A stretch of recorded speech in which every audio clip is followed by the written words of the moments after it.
Gusto niyo bang maging mas malakas sa buong magdamag? Yung pipong hindi na ninyo kailangan tinan ng oras dahil sa kaba, kundi may kumpiyansa kayong manatiling matatag hanggang sa pagdating ng bukang liwayway. Wala na sigurong mas hihigit pa rito sa pagpapanatili ng danggal at pagkatao ng isang lalaki. Ako po si Dr. Antonio, isang manggagamot na may higit 30 taong karanasan sa natural at tradisyonal na medisina. At ngayong taon ay 62 taong gulang na ako.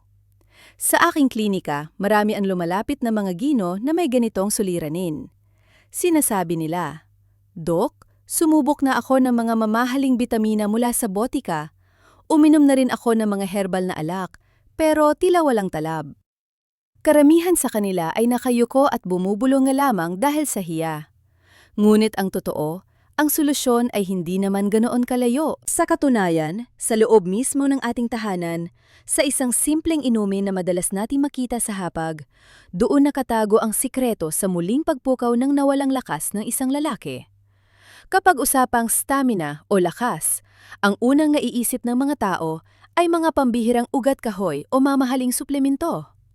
Ngunit nakakagulat na ang isang bagay na itinuturi nating ordinaryo ay may pambihirang epekto sa pagpapanatili ng sapat na daloy ng dugo at sigla. Ayon sa mga sinaunang tala ng tradisyonal na medisina at pinatunayan na rin ng makabagong pananaliksik, ang mga sangkap nito ay direktang tumutulong sa pagpapaluwag ng mga ugat, blood vessels, at sa pagpapasigla ng male hormones. Isipin niyo po, ang inumin na nakagawian ninyong inumin pagkatapos ng hapunan ay isa palang lihim na pampasigla. Sa isang baso lang, kahit hindi alam ni Mrs., ang inyong enerhiya ay muling mag-aalab sa buong magdamag. Siguradong mapapapalakpak kayo at magsasabing, "Ganito pala ito kabisa." May isa akong pasyente, si Mang Mario, 65 taong gulang. Palagi siyang nakararamdam ng pagkapagod, kaya't iniiwasan na niya ang sandali ng paglalambing sa kanyang asawa. Ang ipinayo ko sa kanya ay hindi mamahaling gamot, kundi ang pag-inom ng isang baso ng espesyal na inuming ito tuwing gabi. Pagkaraan ng 2 buwan, bumalik siya sa akin na may malawak na ngiti. Sabi niya, "Dok, parang bumalik kami sa aming honeymoon." Mga Ginoo, ang sikreto ng tunay na lakas ay hindi malayo. Ang inuming, ipakikilala ko sa inyo ngayon ang siyang magsisilbing lihim na sandata upang mapanatili ang inyong sigla. Kung kayo man ay nakararanas ng sitwasyon na gusto ng isip pero hindi kaya ng katawan, ang kwentong ito ay para sa inyo. Pero bago tayo magpatuloy, huwag kalimutang mag-subscribe, i-like ang video na ito at i-click ang notification bell. Maraming salamat din sa pagbabahagi nito sa iba. Simulan na natin. Siguro ay itinatanong na ninyo sa inyong sarili, ano ba talaga ang inuming yon na sinasabi mong nagbibigay ng ganoong lakas? Ngayon ay ilalantad ko na ang katotohanan. Ito ay ang inuming gawa sa mycilchong o ang tinatawag na fermented plum juice. Ito ay ang katas ng hinog na plum na hinaluan ng tubig. Sa mga klasikong aklat ng medisina, nakatala na ang plum ay nagbibigay buhay sa katawan, nagpapainit sa tiyan, at nagpapadaloy ng dugo ng maayos. Sinasabi rin ng mga matatanda na ang plum ay nagbibigay ng ginhawa sa loob, binubuksan ang daluyan ng dugo sa ibabang bahagi ng katawan at itinataas ang enerhiya hanggang sa tuktok ng ulo. May isang biro pa nga noon. Ang plum ay nagpapakalma sa tiyan pero nagpapagulo sa mag-asawa. Bakit? Dahil kapag ang asawang lalaki ay uminom nito at bumalik ang kanyang lakas gabi-gabi, ang asawang babae naman ang mapapagod sa sobrang sigla ng kabiyak. Ngunit paano nga ba pinalalakas ng plum ang pagkalalaki? Una, ang taglay nitong citric acid ay mabilis na nag-aalis ng pagod. Kapag ang katawan ay mabigat at lupaypay, mahina rin ang daloy ng dugo.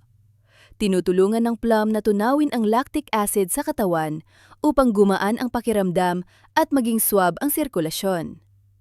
Pangalawa, ang polyphenols at flavonoids sa plum ay tumutulong sa pagpapaluwag ng mga ugat. Tandaan natin, ang kakayahan ng isang lalaki ay nakadepende sa kalusugan ng kanyang mga ugat at daloy ng dugo. Pangatlo, pinagiginhawa nito ang tiyan. May kasabihan tayo na kapag maayos ang pakiramdam ng tiyan, maayos din ang pakiramdam ng lalaki. Kapag mabigat ang tiyan dahil sa hindi natunawan, mahirap makakuha ng tamang kondisyon para sa paglalambing. Maging sa mga sinaunang talaarawan ng mga maharlika, nababanggit na pagkatapos ng isang mahabang inuman, ang pag-inom ng plum juice ay muling nagpapabalik ng kanilang sigla. May kasabihan din sa mga probisya. Ang plum ay halimuyak ng isang donya at apoy ng isang ginoo.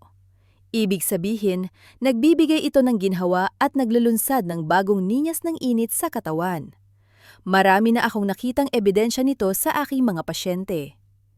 Isang lolo na nasa huling bahagi ng kanyang 60s ang palaging pagod. Sa halip na mamahaling deer antler o kung ano pang tonic, mainit na plum juice lang tuwing gabi ang nirekomenda ko.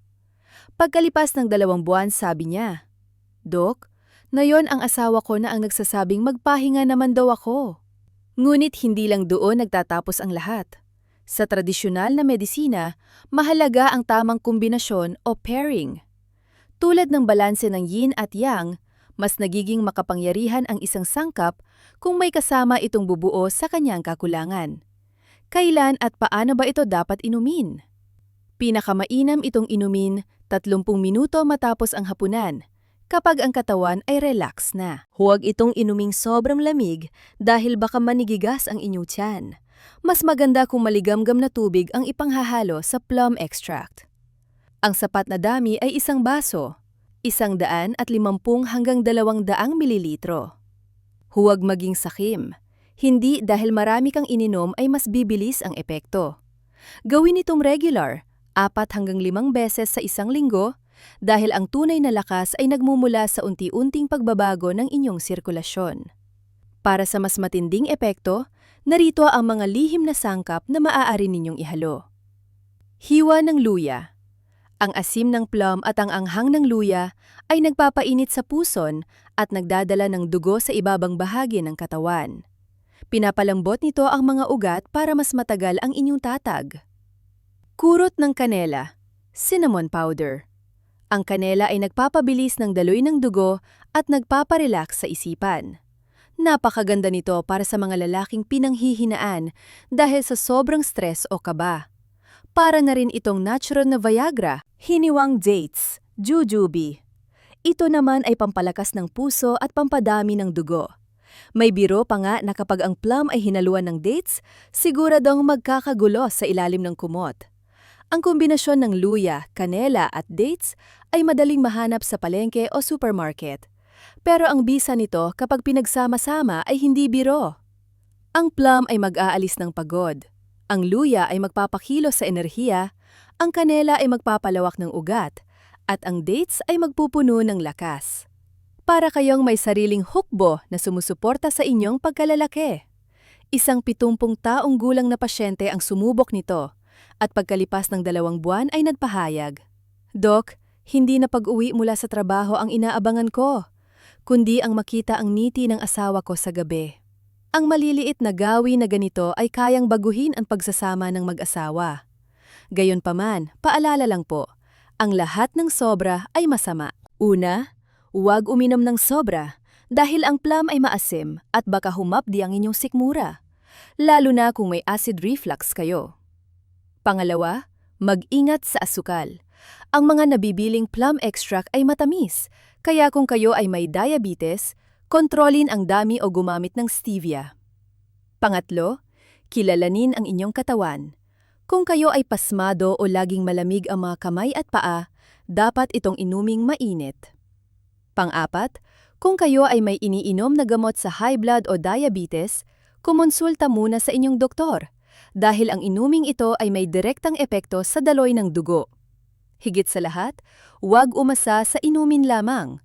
Ang plum juice ay gabay lamang. Kailangan pa rin ng ehersisyo, sapat na tulog, at balanseng pagkain. Ang lihim na ito ay parang isang matalas na espada. Kapag ginamit ng tama, ito ay sandata. Pero kapag inabuso, baka kayo ay masaktan. Gaya ng nakita ninyo, ang sikreto ng sigla at lakas ay wala sa malayo. Hindi ito kailangang maging mamahalin. 1 baso ng plum juice, 1 hiwa ng luya, kurot ng kanela, at 1 butil ng dates. Ito ang susi upang maibalik ang inyong kumpiyansa. Hindi lang ito tungkol sa kakayahan sa gabi, kundi tungkol sa init ng pagmamahalan, pananabik sa isa't isa, at muling pagkabuhay ng inyong tiwala sa sarili. Huwag ninyong isiping, matanda na ako para rito.